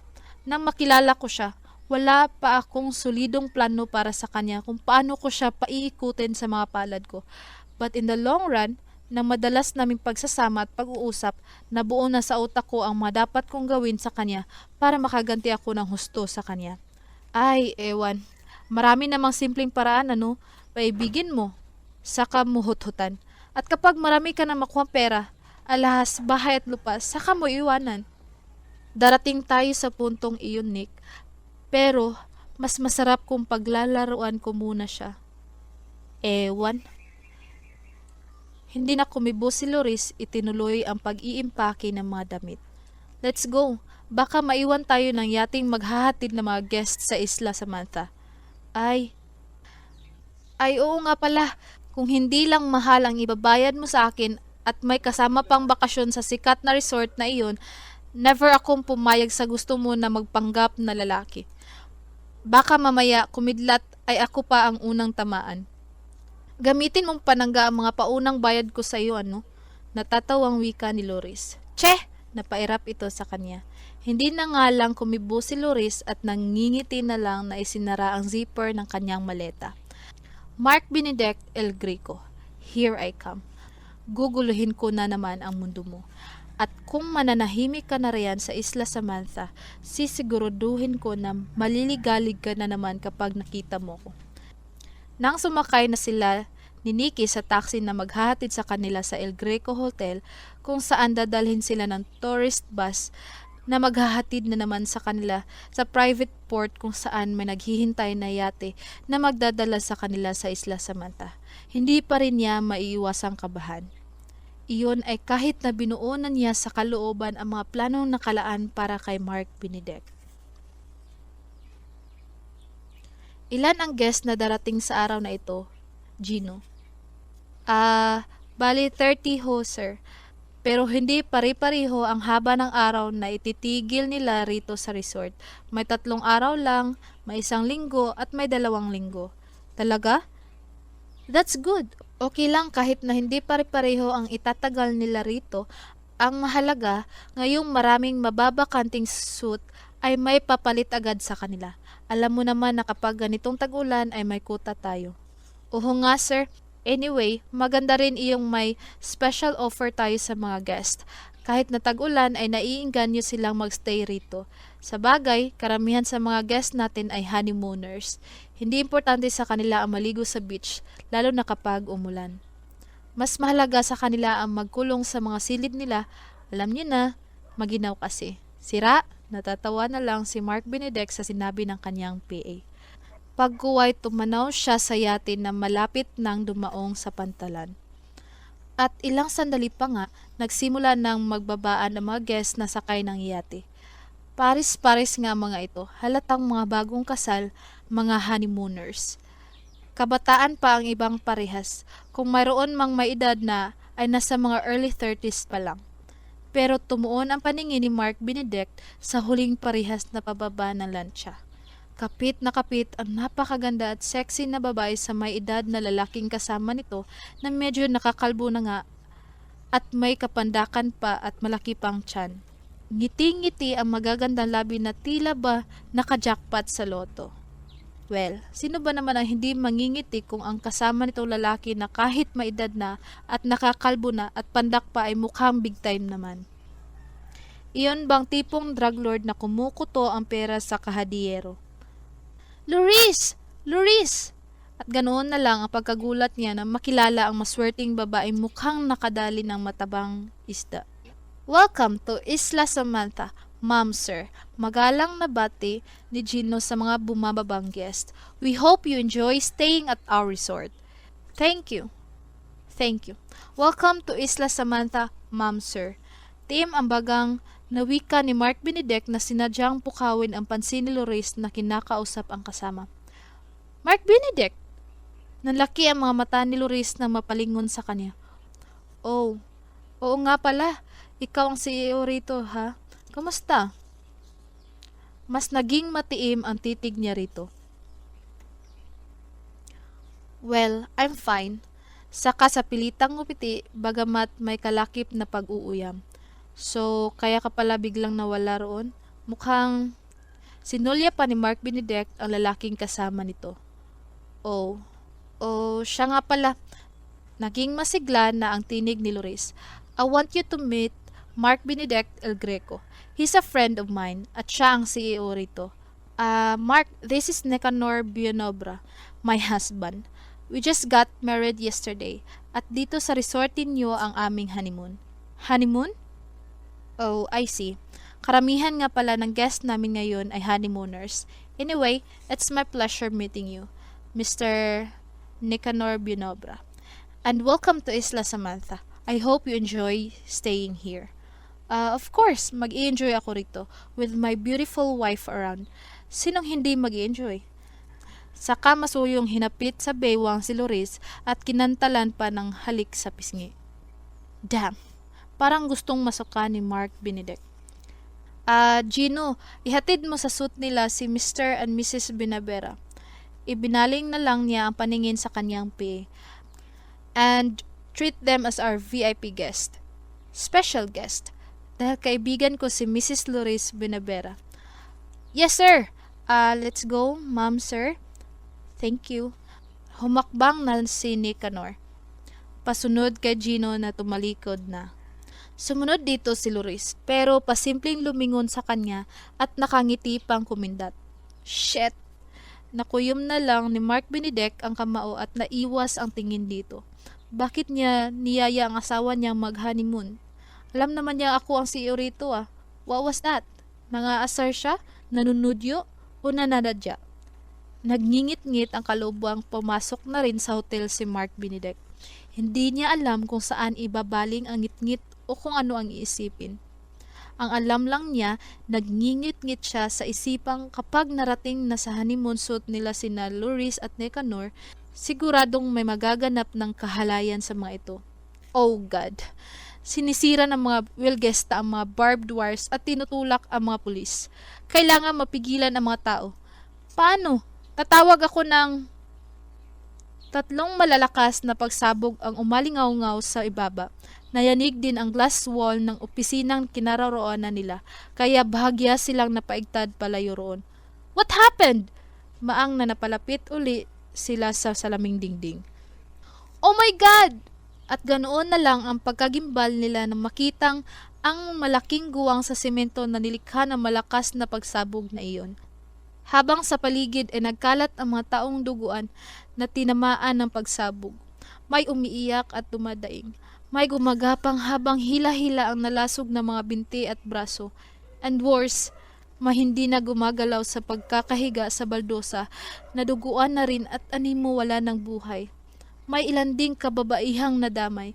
May mga edad na ang iba pa. Ha! Napabalikwas ng bangon si Mark Benedict. At muli, ang kanyang namulatan ay madilim at malamig niyang silid. Shit! Bakit napaginipan ko na naman ang pangyayaring iyon? Matagal-tagal na rin mula nung huli kong mapanaginipan iyon. Ngayon pa nagbalik. Ngayon pang nagugulo ang isip ko dahil narito lang sa paligid, ha? Ngayon pa nagbalik. Ngayon pang nagugulo ang isip ko dahil narito lang sa paligid si Loris. Pabuntong hiningang umalis na ng kama ang binata at tinungo ang Teresa ng penthouse. Malapit nang mag-umaga, pumuputok na ang araw sa silangan. Buti pa ay mag-jogging na lang ako sa paligid ng isla. Total naman ay hindi na rin ako makakatulog. Muli ngang bumalik ng silid ang binata at nagbihis ng pang-jogging at nagsuot ng sneaker. Ilang sandali pa, patakbo na niyang nilibot ang kabuuan ng isla kahit madilim-dilim pa sa paligid at wala pang gising na guest. Pero maya-maya lang, natigilan si Mark Benedict nang makitang may pasalubong na sa kanya na nagja-jogging din. At tuluyan nang kumunot ang kanyang noo nang makilala kung sino ito. Saka kusa siyang napahinto sa pagja-jogging. Hi, good morning, Mark Benedict. Masiglang wika ni Loris. Good morning. Very polite niyang tugon. Bilang CEO ng hotel and resort na iyon, kailangan pa rin niyang maging magalang sa kahit na sinong guest na darayo roon. Kahit pa iyon ay ang babaeng gusto na talagang kainisan ng kanyang puso. Bakit ang aga mo yatang nagising? Saka lumingap siya sa paligid. Hindi mo ba kasama ang asawa mo? Naku, hindi mo maaasahang mag-jogging ang matandang kalbo na iyon. Ano? Napagod at napuyat kagabi. Saka ang tamad kaya yun. Kaya nga ang laki ng tiyan, parang butiti. Sinundan nito ng malanding hagikik ang sinabi. Lihim siyang napailing sa ginawa nitong panlalait sa sariling asawa. Parang gusto na naman ni Mark Benedict na mabwisit dito, ma-turn off. Pero napatitig siya sa mapupulang labi ni Loris na nakangiti pa rin. Pero nagawa mong pakasalan ang butiting iyon, ha? Mas nagawa niyang sabihin para iparamdam rito ang kanyang hinanakit. Bahagyang natigilan si Loris. Nahagip ng pandinig ang kalakip na sarcasm na himig ng binata. Bahagyang natigilan si Loris. Nahagip ng pandinig ang kalakip na sarcasm sa himig ng binata. Well, why not? Natatawa nitong tanong. Ang butiting iyon ang aahon sa akin sa kahirapan. I see. Sige. Doon ako patungo eh. Hey, wait! Bakit? Can we talk? Natigilan ang binata. About what? About us? Muling natigilan si Mark Benedict. What about us? Maroon ba tayong dapat pag-usapan tungkol sa... Bigla kong nawala, hindi na naparamdam sa iyo. Yun ba? Wala iyon, okay lang iyon. Bumalik na naman ako rito sa isla. Ang totoo, nalaman ko lang na wala ka na roon nung minsang lumuwas ako at nagyaya si John Ray sa men's club. Talaga? Mabuti naman, I feel a little bit guilty dahil doon. Tintigan ni Mark Benedict sa mga mata ang dalaga. Guilty? And why is that? Dahil nga hindi ako nakapagpaalam sa iyo. Anyway, since hindi mo naman pala naramdaman ang pagkawala ko, nakahinga na ako ng maluwag ngayon. Mabuti naman. Anyway, I should go. Sure. Tumalikod na si Mark Benedict at nag-jogging palayo. Liar. Sumunod ang naniningkita ng mga mata ni Loris sa palayong binata. Kung hindi ko pa alam na kahit sa UP ay hinanap mo ko, kahit ang dati naming bahay ay pinantahan mo at kinulit mo si Emon kung nasaan na ako. Bitter ka lang, Mark. Hindi maikakailan ang kislap ng mga mata mo at nasaktan ka sa pagkawala ko noon. At ngayon, nasasaktan ka ulit dahil nalaman mong may asawa na ako. Siguro, hindi ka nakatulog kagabi dahil sa kakaisip sa akin. Iniisip mo bang nagpapakasaya si Nick sa kagandahan ko? Ha! Kung alam mo lang. Mag-i-extend pa yung sa guest suite 609? Yes sir, yung sabi ninyo ay ituring na VIP guest dahil kaibigan nyo. Yeah, si Loris saka yung asawa niyang matanda. So, ilang araw pa sila mag-i-extend? Actually, siya lang ang maiiwan. At pinasasabi niya sa inyo na baka raw pwede kayong makausap. About what? Hihingi daw sana siya ng discount sa inyo dahil baka matagalan pa bago siya aalis. Yun daw kasing asawa niya ang mauunang umalis pabalik sa lungsod dahil may mga aasikasuhing businesses. Ano pang discount ang maibibigay natin sa kanya? Yung may 1 linggo nilang pag-i-stay rito ay discounted na. Sabi ko nga ho, so anong sasabihin ko? Napaisip si Mark Benedict. Ako na lang ang kakausap. Okay sir, nang humakbang na palabas ng opisina niya si Gino ay napaisip ang binata. Bakit siya napaiwan? Bagong kasal lang sila, pumayag ang kanyang asawa na maiwan siya rito? Kung ako ang kanyang asawa at ganoong bagong kasal lang kami, hindi ako papayag na malayo siya sa akin. gugustuhin kong lagi siyang kasama at katabi. Kayakap at kusang natigilan si Mark Benedict. Damn, what's wrong with me? Bakit naiisip ko siya sa ganoong paraan? Noon tumunog ang kanyang cellphone na nakapatong sa mesa. Sino kaya ito? Hello? Sinagot niya ang tawag kahit hindi kilala ang numerong nakarehistro sa LCD. Hi, it's me, Loris. Masigla ang tinig ng dalaga mula sa kabilang linya. Loris? Bakit? Pero nagsimula na namang sumikdo ang tibok ng kanyang pulso. Nasabi na ba sa iyo ng PM mo ang tungkol sa hinihingi kong discount? Oo. Sige, pag-iisipan ko kung magkano ang ibibigay kong discount sa iyo. Talaga? Wow! Ang bait mo naman. Anyway, baka naman mas mura iyong cottage. Baka may monthly o weekly basis kayo. Yan na lang kaya ang ibigay mo sa akin. Hayaan mo, ihahanap kita. Talaga? Naku, thank you ha. You're welcome. Pwede magtanong? Oo, ano ba yun? Bakit nagpaiwan ka sa asawa mo? Yun ba? Usapan na namin iyon. Marami pa kasi siyang aasikasuhing business. Aalis din siya papuntang Taiwan at baka 1 buwan siya roon. At dahil wala naman akong gagawin sa lungsod, sinabi ko sa kanya na dito na lang muna ako magstay kahit na 1 linggo pa. Okay, sige. May gagawin pa ako eh. Okay, thanks uli. Bye. Nawala na sa kabilang linya si Loris. Yung cottage B. Pwede sa weekly basis. Makakatipid siya roon. Kahit monthly basis ay hindi siya mabibigatan. Kung doon ko siya ilalagay, baka mas magtagal pa ang pag-i-stay niya rito. Talaga? Itong cottage B ang pwede kong upahan ng weekly basis? Tuwang wika ni Loris nang ihatid siya ni Gino roon. Yes, ma'am. Pero ang sabi ho ni sir, hindi na raw ho niya kayo sisingilin sa rent sa cottage. Ang bayaran na lang daw ninyo ay iyong pagkain na o-orderin ninyo sa restaurant. Ha? Talaga? Naku, nakakahiya naman yata. Iyon ho ang sabi niya. Sige ho, ma'am, aalis na ako. Just in case na may kailangan kayo, may intercom naman, tawag lang kayo sa operator. Nasaan si Mark Benedict? Baka ho ka-meeting ang mga staff ng hotel. Pwede ko ba siyang makausap? I doubt kung pwede, ma'am. Hectic ang schedule nila sa araw na ito. Pero kung gusto ninyo, sasabihin ko na lang sa kanya. Sige, pakisabi na lang ha. Yes, ma'am. Nang makaalis na si Gino ay nahulog sa malalim na pag-iisip ang dalaga. Kailangan ko siyang makausap. Kailangan maumpisahan ko na uli ang pang-aakit sa kanya, ang paggulo sa kanyang isip at kalooban. Pero paano magagawa iyon ni Loris sa nakalipas na ilang araw at pananatili niya sa isla ay hindi nagsanga ang landas nila ni Mark Benedict. Busy siya, ma'am. May kausap na mga guest, wika ni Gino. Umalis ho. Nagpunta sa kabilang isla, may sinamahang guest.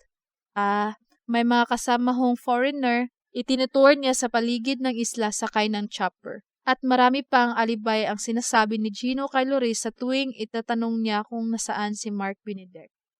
Iniiwasan niya ako. Kahit ang mga tawag ko sa cellphone ay hindi niya sinasagot.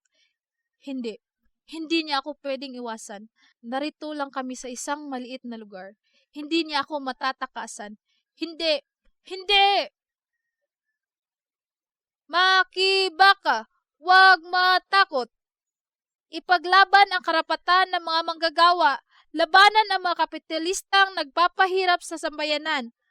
Habang patuloy sa pagmamarcha ang mga wilgesta na sinusuportahan ng mga militante, pasulong sa nakaharang na mga barbed wire sa picket line, naghanda naman ang mga anti-riot police na handang dumepensa sakaling magpilit ang mga wilgesta na pasukin ang naturang pabrika.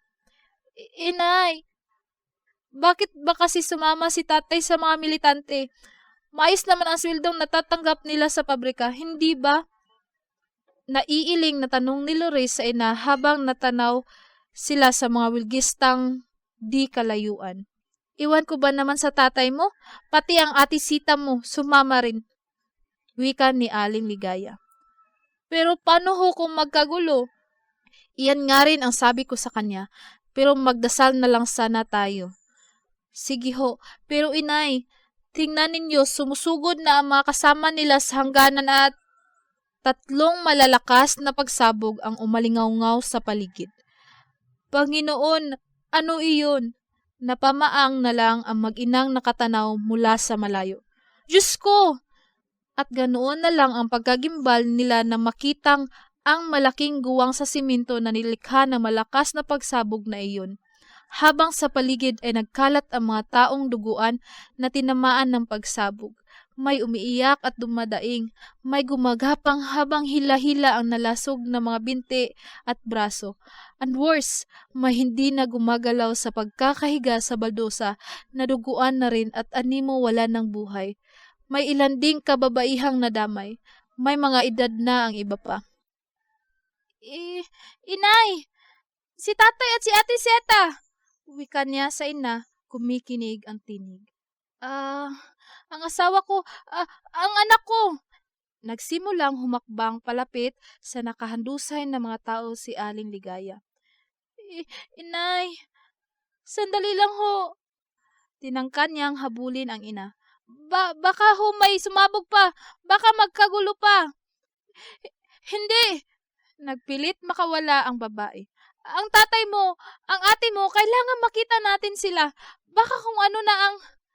Nalaki ang mga mata nito nang may mahagip na tingin mula sa mga duguang katawan. Eliseo! Itay! Maging siya ay nagimbal na makita ang duguang ama. Animo wala ng buhay. Eliseo! Agad na kinalong ni Aling Ligaya ang asawa. Eliseo, gumising ka! Sa kamarahas na tinapik sa pisngi ang lalaki. Itay! Maging siya ay tinantang ang ama, pero wala silang nakuhang sagot o anumang reaksyon. Mrs. Patay na ho yata. Isang lalaki ang lumapit sa kanila na nais sumaklolo. Ha? Hindi pa patay ang asawa ko! Itay! Itay! Pero talagang wala na itong buhay. Nagsimula ng magdatingan ang mga ambulansya. Napuno ng ingay ng mga sirena na mobile car at ambulance car ang paligid, habang ang mag-inang Ligaya at Luris ay nakaupo sa isang tabi. Pinagmamasdan lang ang mga katawang binubuhat ng mga paramedic para dalhin sa kung saan, kung sa ospital o sa morgue, parang malabo na sa isip nila. Sandali! Napatayo si Luris na mahagip ng tingin ang babaeng nakahiga sa stretcher. Nakalawit ang duguang kamay. Nakalungay-ngay ang ulo. Ate Seta! Ha? Ang ate mo? Nasaan? Nasaan?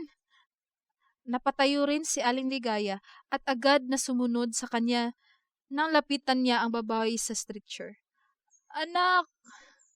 Napahumindig ito na makita ang duguang katawan ng anak. Nakapikit at wasak ang kalahati ng mukha. Anak! Pagkuway, tila nauupos na kandilang nabaluktot ang mga tuhod ng ginang at tuluyang bumigay ang katawan. Inay! Bahagya lang niyang nasalo ang bumigay na katawan ng ina. Tatay! Ate Seta! Napamulat ang mga mata ni Luris sabay bangon. Oh God, ang eksenang iyon, mahigit 7 taon na mula nung maganap. Pero patuloy ko pa ring naaalala. Talaga yatang hindi na ako matatahimik hanggang hindi ako nakakaganti sa mga El Greco. Talaga yatang kahit na anong gawin ko at hindi na ako makakalaya. Tigmak ng luha ang mga matang napaalis sa kama ang dalaga. Pagkuway, tinungo ang banyo at nag-shower. Nagbihis na ng panjaging at lumabas ng kanyang suite. Hindi mo ako maiiwasan, Mark Benedict El Greco. Naparito ako para sunduin ka at ihatid sa impyerno. Ilang sandali pa, ang init ng nagngingit-ngit na kaluban ay pilit na pinapatay ni Luris sa paruot paritong pagjajaging sa dalampasigan ng isla. At nang mapagod ay humihingal na naupo sa naroong malapad na batuhan at tumanaw sa malawak na karagatan. Ah! Saka malakas na sumigaw para ilabas ang galit na ayaw pa rin makawala sa kanyang dibdib. Itay, ate, huwag na kayong mainip. Malapit na. Malapit ko na kayong maiganti na kagaya ng pangako ko sa harap ng inyong puntod. Magbabayad ang may sala. Magbabayad. Pagkuway, hinayaan niyang makahulagpos ang mga luhang nagwawala sa mga mata. Itay, Ate Seta, magbabayad ang mga may sala. Kahit pa iyon ay ang lalaking may pinupukaw ng kung ano sa aking puso. Pagkuway napahiga siya sa batuhan at nakipagtitig sa langit ang mga matang luhaan. What's wrong with her? Naiiling na ibinaba ni Mark Benedict ang binocular? What's wrong with her? Naiiling na binaba ni Mark Benedict ang binocular na hawak at tinanaw na lang mula sa teresa ng penthouse ang dalagang nakahiga sa malapad na batuhan. She's crying and she's shouting. Na para bang may mabigat na pangyayari sa buhay niya na kanyang pinagdaraanan. Ngayon ko lang siya nakitang ganoon. At ayaw man ng binata, ang pusong nais masuklam sa babaeng oportunista ay nagsimulang mabahala, mag-alala, at magnais na sana ay naroon siya sa tabi nito para dumamay, umalo, magbigay ng assurance na anuman ang dalahin nito sa dibdib, naroon siya na handang dumamay at umagapay. Ang ilang araw na pagtatangka niyang iwasan ito ay tila mababaliwala. Umalis siya sa teresa at pumasok sa silid para magbihis ng pang-jogging. Pero ano nga ba ang pinagdadaanan niya? Sa ipinakita at ipinakilala niyang karakter sa akin noon, there's no doubt that she's a strong person kahit na ganoon ang kanyang trabaho. She's a fighter and a survivor. Anong bagay ang pwedeng makasakit at makapagpahina sa kanyang katatagan? Mga katanungan naging dahilan para matagpuan na naman ni Mark Benedict ang sarili na palapit sa kinaroroonan nito. At pilit na iniignora ang sigaw ng isip na dapat niyang iwasan ng tuluyan ang isang babaeng kagaya ni Loris. Mas nais niyang sunduin ang bulong ng puso na lapitan at damayan ang dalaga sa kung anumang pinagdaraanan nito. Nais niyang tuyuin ang mga luhang iyon sa magagandang mata nito na una yatang naging dahilan kaya para siyang nahipnotismo at namagnito ng kagandahan nito. Here. Ha? Napataas ang mukha ni Loris mula sa pagkakayuko habang umiiyak. Mark Benedict, tila dumadagundong sa kaba ang kanyang dibdib na makita ang binata na ilang araw niyang hinahagilap at nais makausap. Here, take this and wipe out your tears. Oh, gusto mo ako na lang ang magpunas ng mga luha mo. Saka bahagyang lumapit ang kamay na may hawak ng panyo at sinimulang pahirin ang maluhang na tigmak sa kanyang pisngi. Mark, ako na lang. Akmang kukuhanin niya ang panyo sa kamay ng binata. No, let me do this for you. Nagpatuloy si Mark Benedict sa pagpupunas sa mga luhang iyon. Mark, napatitig si Loris sa mga mata nitong nakatitig sa mga mata niya habang nakahawak pa rin siya sa kamay nito. She felt that she was caught off guard. Dahil habang nakatitig siya sa mga mata ng binata, ay lalong bumibilis ang pintig ng kanyang puso. Tila kumakabog sa kaba ang kanyang dibdib. At sigurado siya, hindi lang dahil sa wakas ay makakausap niya ito, kundi dahil sa mumunting kilig na nadarama ng kanyang puso, habang pinupunasan nito ang mga luha sa kanyang pisngi. There. Tuyo na ang mga luha sa pisngi mo. Nakangiting ipinamulsa nito ang panyo. Bakit? Pagkuway na upo na ito sa batuhan at bahagyang nadikit ang braso sa kanyang braso. Wala. Sa wakas ay naiiwas niya ang mga mata rito.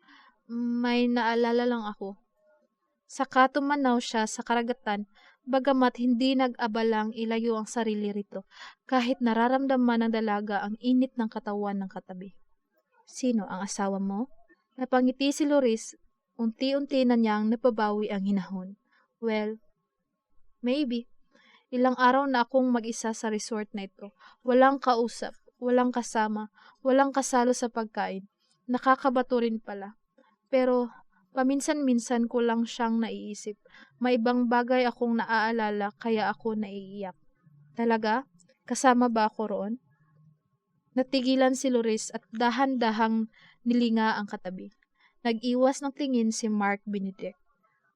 Well, bakit nga ba ako masasali sa iniisip mo? Ano bang karapatan kong isipin iyon? Nagawa mo nga akong iwasan noon ng ganoon kadali, hindi ba? Bigla kang nag-resign sa club. Hindi ka man lang nagpaalam sa akin. May cellphone naman. Pwedeng mag-text, pwedeng tumawag. Anyway, naisip ko lang naman. Kasi, akala ko itinuring mo akong kaibigan. Talaga namang kaibigan ang naging turing ko sa iyo Then, why? Muli itong lumingon sa kanya at hinuli ng titig ang mga mata niya. Bakit hindi ka man lang nagpaalam? Biglaan kasi ang pagyayanin ni Kanor ng kasal. Saka ayaw na niyang magtatrabaho ako noon. Ganon? Ha? Akalain mo, ang alam ko ay hindi ka magpapatable. Yun pala, may DOM na nanaligaw sa iyo. Hindi ko man lang naramdaman, ha? Hindi ko naman kasi siya nakilala sa club. Sa isang party ko siya nakilala at mula noon ay niligawan na niya ako at hanggang sasagutin ko na siya. Talaga? It means, nauna mo pala siyang nakilala kaysa sa akin? Oo. Napabuntong hininga na lang si Mark Benedict. Bakit? Bakit? Bakit? Gusto mo palang mag-asawa ng mayaman. Di ba? Bakit? Bakit? Gusto mo palang mag-asawa ng mayaman. Bakit hindi na lang sa akin? Mark Benedict, ano bang pinagsasabi mo? Loris, hindi ka naman manhid. Hindi ba? Okay, friendship ang inaalok ko sa iyo noon. Naging maginoo ko sa tuwing mag-asama tayo. Kahit minsan, hindi ko ipinaramdam sa iyo na gusto kong mag-take advantage sa sitwasyon natin. Hindi ko hinawakan ang kamay mo, hindi ba? Dahil gusto kitang igalang at irespeto. Gusto kong maramdaman mo na hindi mababa ang tingin ko sa iyo at wala akong balak na bastusin ka o pag-isipan ng may mali siya. Pero hindi ka naman manhid para hindi mo mahalata na may iba akong layunin sa pakikipaglapit sa iyo. Lihim na nangiti si Loris.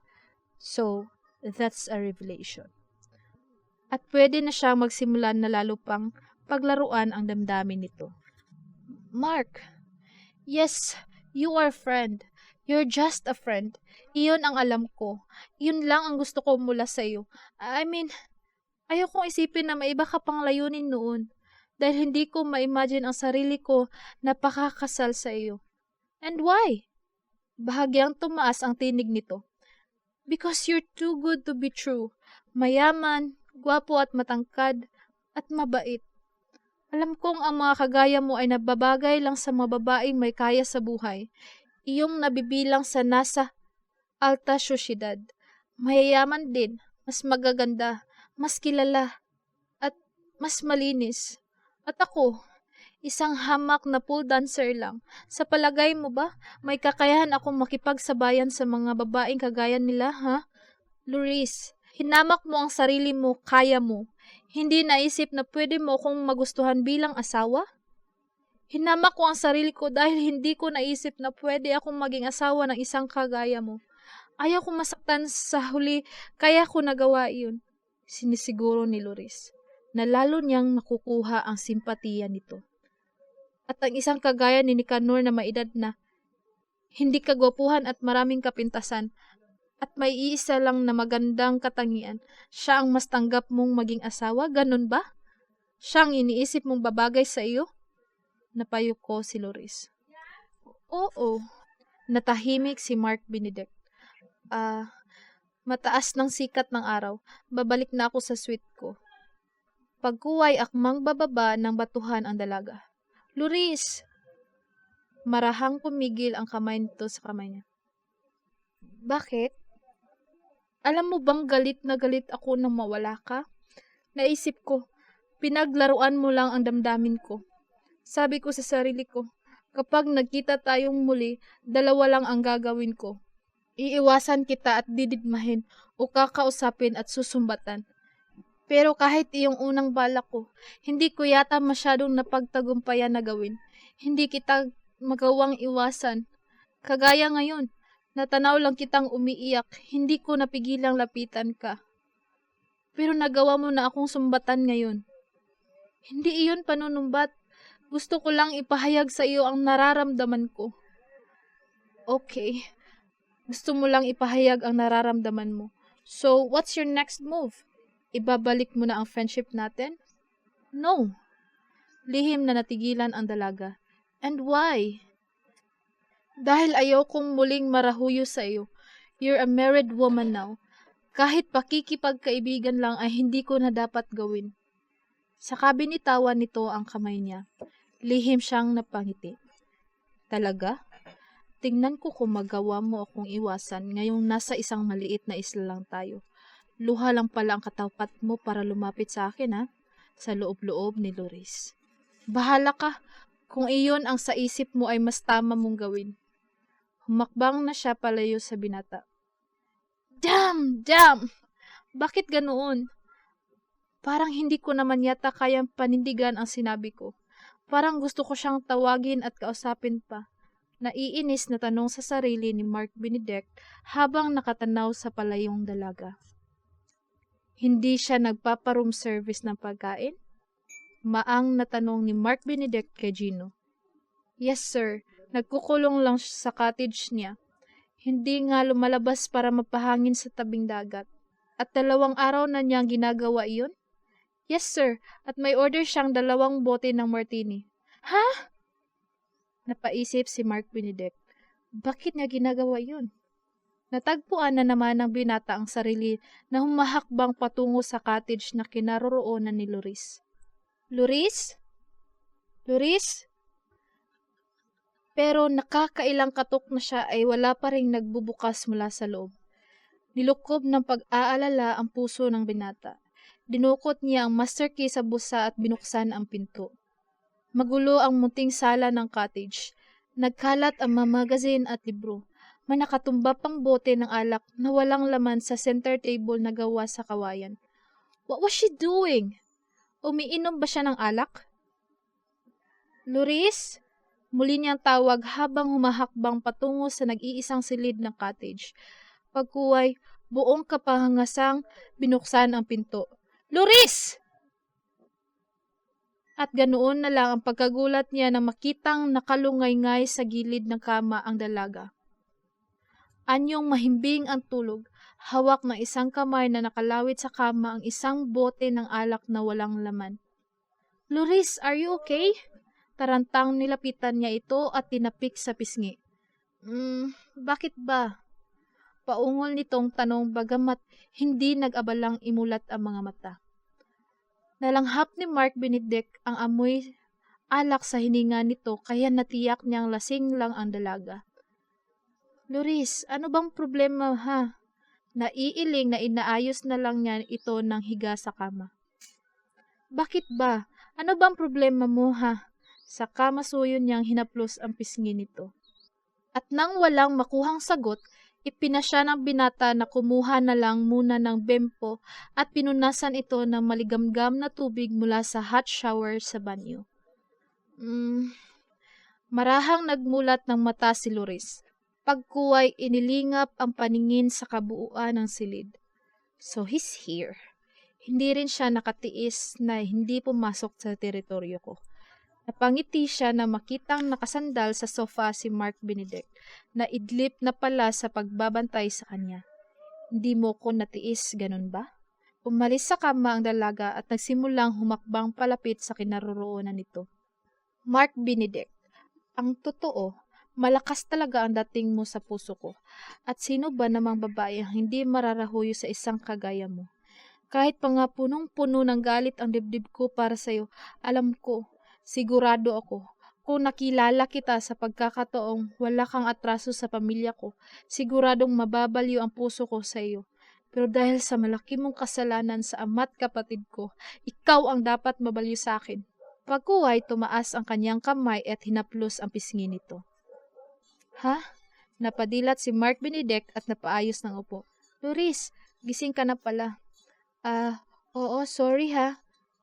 Mukhang naabutan mo akong nakainom. Napayok ko siya bahagi ng pagkuha sa simpatiya nito. No, hindi ka nakainom lang. Lasing ka. Ano ba talagang problema mo ha? Hindi siya kumibo. Maybe her silence would kill him. Loris, noong isang araw nakita kitang umiiyak sa batuhan. Hindi naging malinaw sa akin kung anong problema mo. Pero ngayong naabutan kong lasing ka at ilang araw ka na raw hindi lumalabas ng cottage mo at bihira ka na raw magpa-room service, na-realize ko na napakabigat talaga ng problema. So tell me, ano ba iyon? Baka makatulong ako. Hindi mo ko matutulungan. Loris, paano mo ako matutulungan kung ikaw mismo ang problema ko ha? Ano? Sa iyo na rin galing, hindi ba? Hindi mo na maibabalik ang friendship natin. Hindi ka na rin makikipaglapit sa akin dahil baka marahuyo ka sa isang babaeng may asawa. So that's it. Iyon ang iniiyakan ng puso ko. Loris, I'm sorry. Maybe I've made the wrong move nang pakasal ako kay Nicanor. Akala ko kasi kung anuman iyong damdamin na nadama ko noon sa iyo habang magkaibigan tayo, mawawala rin kapag napakasal ako sa kanya. Pero mali ako. And it's my fault. Natakot akong mahulog ng tuluyan sa isang lalaking kagaya mo. Natakot akong sumugal na baka nga pwede mong tutuhanin ang isang pole dancer na kagaya ko. Loris, ang totoo, kahit na sinabi ko sa sarili ko na magagawa kitang kalimutan, deep in my heart, hinahanap pa rin kita. Iyon siguro ang dahilan kaya kinumbinsi ko si Nicanor na dito sa isla mag-honeymoon. Dahil gusto kitang makita. At nang magpaiwan ako, iisa lang ang nasa isip ko. Gusto kitang makasama. Kahit sandali lang. Kahit ilang araw lang. Hindi makakibo si Mark Benedict sa narinig. Paano ba niya pakikitunguhan ang mga damdaming nadama sa mga sandaling iyon? Ngayong malinaw na sa iyo kung ano talaga ang problema ko. Naiintindihan mo na ba kung anong nararamdaman ko, ha? Kung ano ang dahilan ng pag-iyak ko, ng paglasing ko? Napalunok ang binata. Tuluyan nang bumigay ang kanyang puso. Loris, masuyong gumagap ang palad ng binata sa kamay nito. I love you. Mark, at kahit alam kong mali, parang hindi ko na nga yata kayang pigilin ang sarili ko. At bago pa nakapag-react si Loris, nakabig na niya palapit ang mukha nito at sinulong ng halik ang mga labing bahagyang nakaawang. Mark, pero tuluyan nang puminid ang mga labi ng dalaga. Ilang sandaling nagtagal ang halik na iyon. No, no! Sigaw ng utak ni Loris habang magkalapat ang mga labi nila. Hindi ko ito dapat mararamdaman. Hindi ko gusto ang mga halik niya. Ang yakap niya. I hate this man. Bahagi lang ng pagpapanggap ang lahat ng ito. Iyon ang dapat kong isipin. Pagkuway, mariing pumikit ang dalaga at itinanim sa isip na kailangan lang niya magkunwari para lalo itong mabalyo sa kanya. At maya-maya pa, nagawa na niyang tunggunin ang halik ni Mark Benedict. Masuyo, mapusok. Stop it! Saka marahas siyang nanulak. Loris! I'm sorry. Gusto kitang makasama, pero ayoko magkasala sa asawa ko. Anong ibig mong sabihin? Alam ko, pole dancer lang ako. Mababang uri ng babae sa paningin ng lahat. Pero tao lang ako. Marunong magmahal at masaktan. At kahit hindi ko mahal si Nicanor, gusto ko nang maging malinis ang pagkatao ko.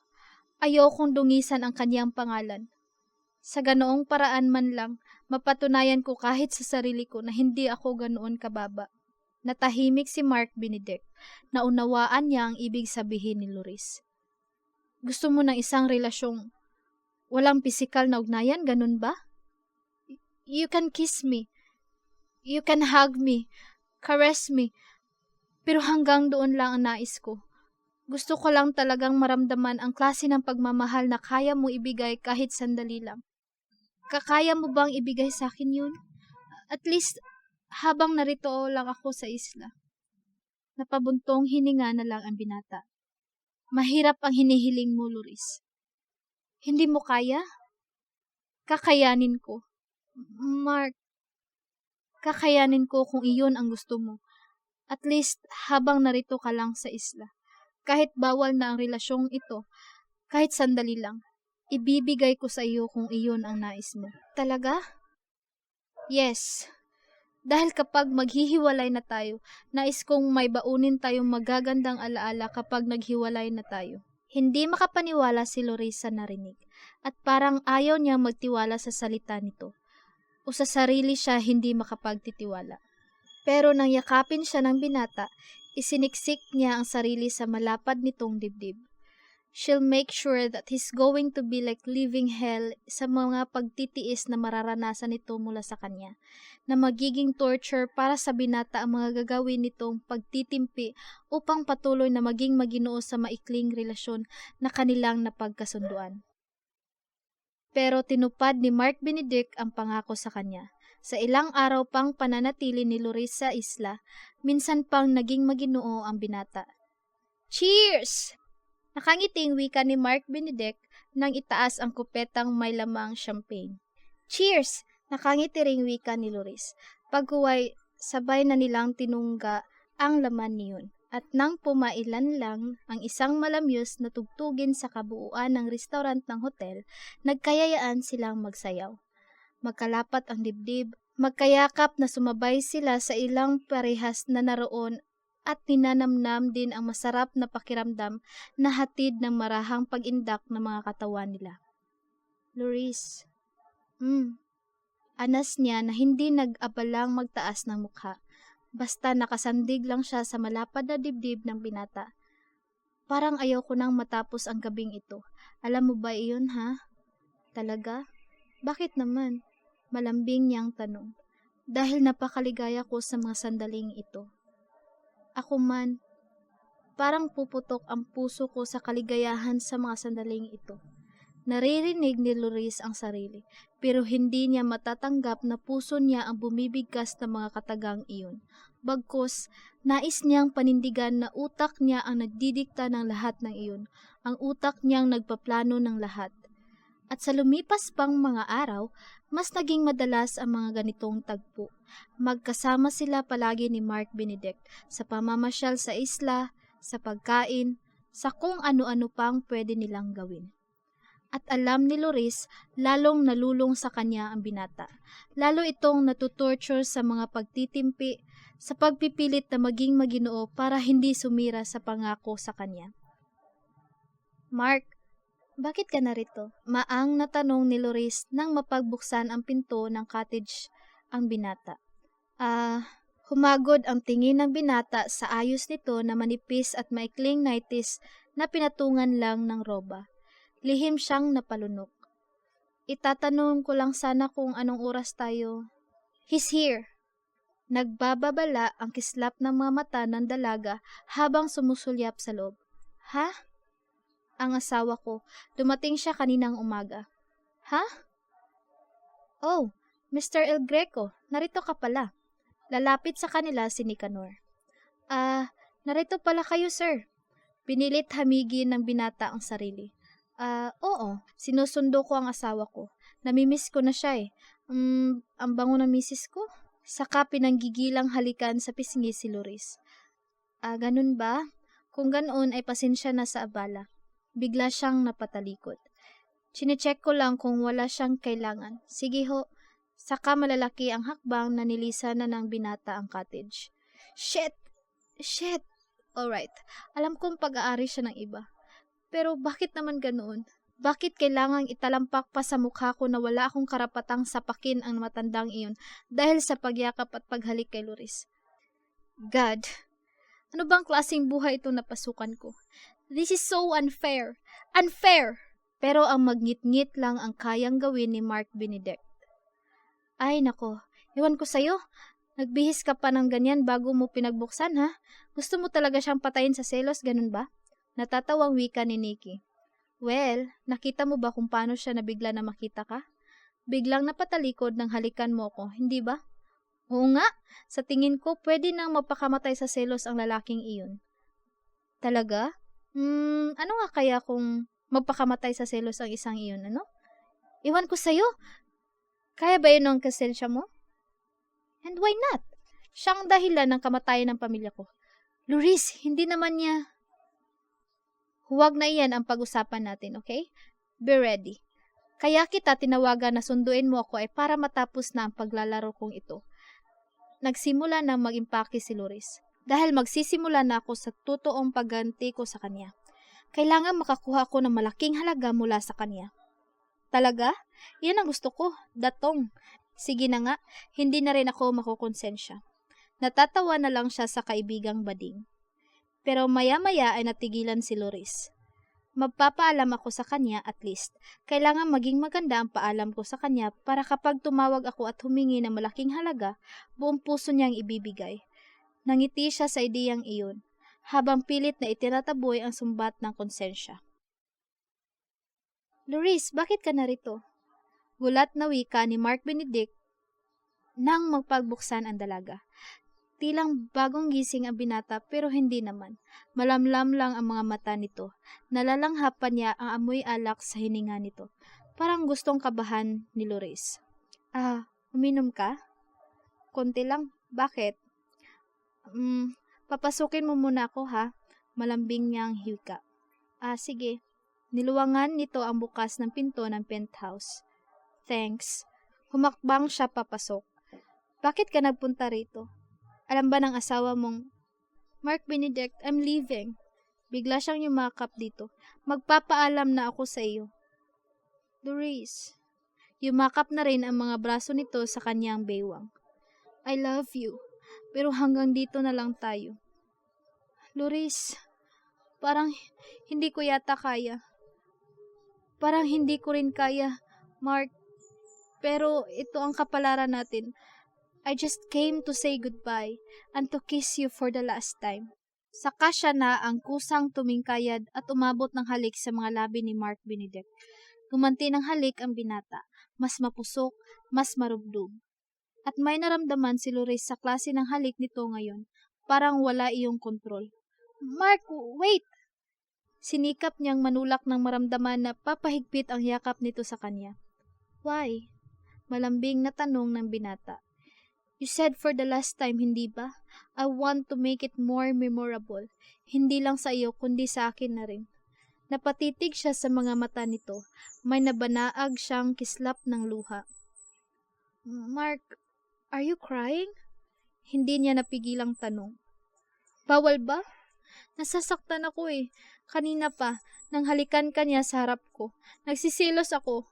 Wala siyang karapatang halikan ka dahil dapat ay sa akin ka. At nasasaktan ako lalo ngayong nagpapaalam ka. Bawal bang umiyak kapag nasasaktan, ha? Hindi makasagot si Luris. Hindi niya alam kung bakit parang mas mabigat sa kanyang kalooban ang pag-uusap na iyon. At hindi iyon dapat. Naroon lang siya para magpaalam, para lalong pabigatin ang kalooban ni Mark Benedict. Mark, I'm sorry, but I have to go. Marahan na siyang kumalas sa pagkakayakap nito. Goodbye. Pagkuway, akmang hahakbang na siya palabas. No! Pero mahigpit na yumakap sa kanya ang binata. Hindi ako papayag! Ano? Please stay. Be mine. Forever. Ano? Are you out of your mind? Yes, I'm out of my mind. Nababaliw na ako. Hindi ko na kaya mag-isip ng tama. Just be mine. Hiwalayan mo siya. May annulment naman, hindi ba? Pwede mo siyang hiwalayan. Sa akin ka na lang pakasal. Mark, hindi pwede. Ano ka ba? At bakit hindi pwede? Akong mahal mo, hindi ba? At mahal na mahal kita. Muling natigilan si Luris. Muli niyang nabanaag ang kislap ng mga luha sa mga mata ng binata. Mark, hindi niya alam kung bakit parang sinasakal ang kanyang puso. Kung bakit parang hindi na niya kayang ipagpatuloy ang pananakit dito. Ang pag-torture sa puso at isip nito. Please, be mine. Mababaliw ako kapag iniwan mo ako. Kapag nawala ka sa akin, maniwala ka, Loris. Ikaw ang buhay ko. Ikaw lang. Saka muling naniil ng halik ang mga labi nito sa mga labi niya. Napapikit na lang ang dalaga. Parang bigla siyang nawalan ng lakas na sawayin ito. Parang bigla siyang natakot sa kahihinatnan ng binata kapag tuluyan na niyang iniwan. Kaya sa lumipas na ilang sandali, hindi rin niya namalayan na tuluyan nang naging mapusok si Mark Benedict. Mas naging malalim ang paghalik sa kanya. Mas naging pangahas ang mga palad sa pagdama sa kanyang katawan. Mas naging pangahas ang mga daliri sa pakikialam sa butones ng suot niyang blouse. Mark, no! Saka lang siya tila nagising sa saglit na pagpapaubaya nang maramdaman niya na tuluyan na palang bumukas ang harapan ng kanyang blouse. Tinangka niyang pigilin ang kamay nito. Wag! Wag mo kong pipigilin, Loris. Hindi mo na ako mapipigil. Hayaan mong bigyan kita ng dahilan para hiwalayan ang asawa mo. Mark, ano ka ba? Kasalanan ang... Wala na akong pakialam kung kasalanan man. Ang alam ko lang, ayaw ko nang maging Maginoo. Ayaw ko nang masaktan. Hindi na ako papayag. Saka muling naniil ng halik ang mga labi nito. Muling naging pangahas ang mga palad. Mahal kita. Mahal na mahal kita, Loris. Tandaan mo yun. Hindi ako makapapayag na mawala ka pa sa akin. Please, don't leave me. Don't you ever leave me. Mamamatay ako. Maawa ka sa akin. Mahal kita. Mahal na mahal kita, Loris. Tandaan mo yun. Hindi ako makakapayag na mawala ka pa sa akin. Please, don't leave me. Don't you ever leave me. Mamamatay ako. Maawa ka sa akin. At nalulunod si Loris sa matatamis na salitang sinasambit ng mga labi nito. Siya mismo ay hindi rin makapag-isip ng matino. Ang alam lang niya, bawat pagmamakaawa ni Mark Benedict, may isang bahagi ng kanyang nagmamatigas na puso ang naaagnas at tuluyang lumalambot. What was the meaning of that? Pabuntong hiningang tanong ni Mark Benedict habang nakatitig sa puting kisame. Anong gusto mong malaman? Marahang pinahid ni Loris ang mga luha sa mata. You're a virgin. Kung naging maingat ka man sa sarili mo habang nagtatrabaho sa men's club, paanong malinis ka pa rin kahit may asawa ka na? Napabuntong hininga na lang si Loris at ipinasyang magbangon. It's her fault. Kasalanan niya. Nalingat siya. Nagpadala siya sa sariling kahinaan na ngayon ay natuklasan ng dalaga na taglay pala niya. Nalaman tuloy ni Mark Benedict ang kanyang lihim. San ka pupunta? Pero pumigil sa kamay niya ang kamay nito at hinila siya pabalik sa kama sa kaniyakap. Just let me go. Ayaw ko magpaliwanag sa iyo. Tinangkan niyang kumawala at magbangon. No! You have to explain all this. Pero mas sumigpit ang yakap nito sa kanya. Muling nagkadikit ang mga hubad nilang katawan. Para ano? Para lalo ka masaktan kapag nalaman mong totoo? Loris, hindi ka pa ba masaya? Nangkin mo na nga ako, may bonus ka pa. Napatunayan mong ikaw pa lang. Ikaw pa lang ang unang lalaki sa buhay ko. Wala talaga akong asawa. Bading sinik. Nagpanggap lang siyang asawa ko. So ano? Ano pang gusto mo, ha? Loris, hindi sapat iyon para maging masaya ako. Ang gusto ko ay paliwanag. Paliwanag? Okay. I'll give it to you.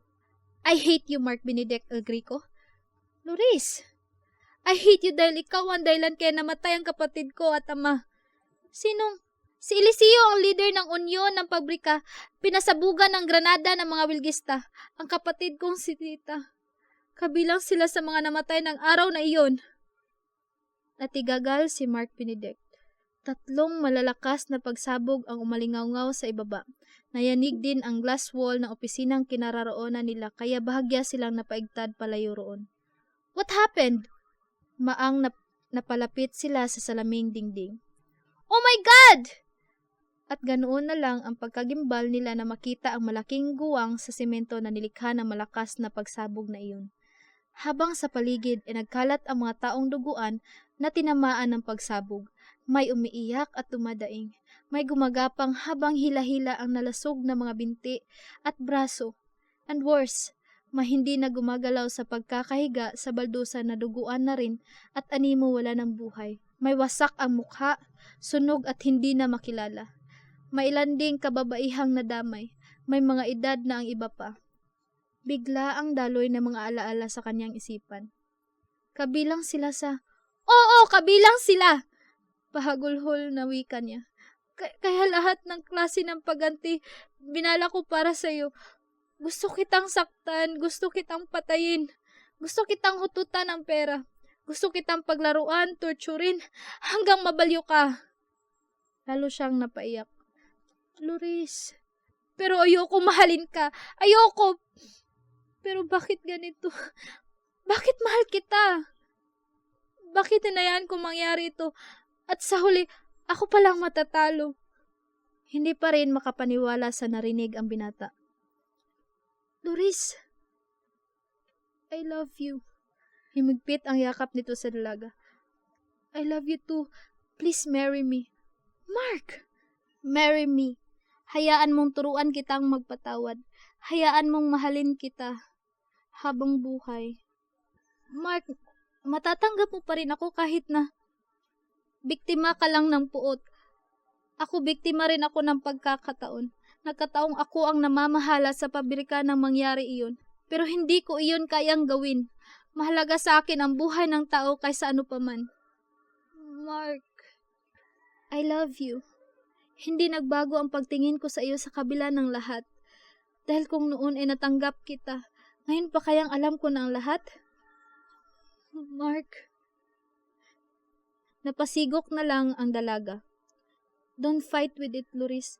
Hindi ka rin magiging masaya habang buhay. Just forgive me and love me, okay? And marry me. Saka masuyong lumapat ang mga labi nito sa mga labi niya. Napapikit na lang ang dalaga. Tama si Mark Benedict. Mahirap kalaban ang puso. So, she kissed him back dahil wala na siyang balak kalabanin ang kanyang puso.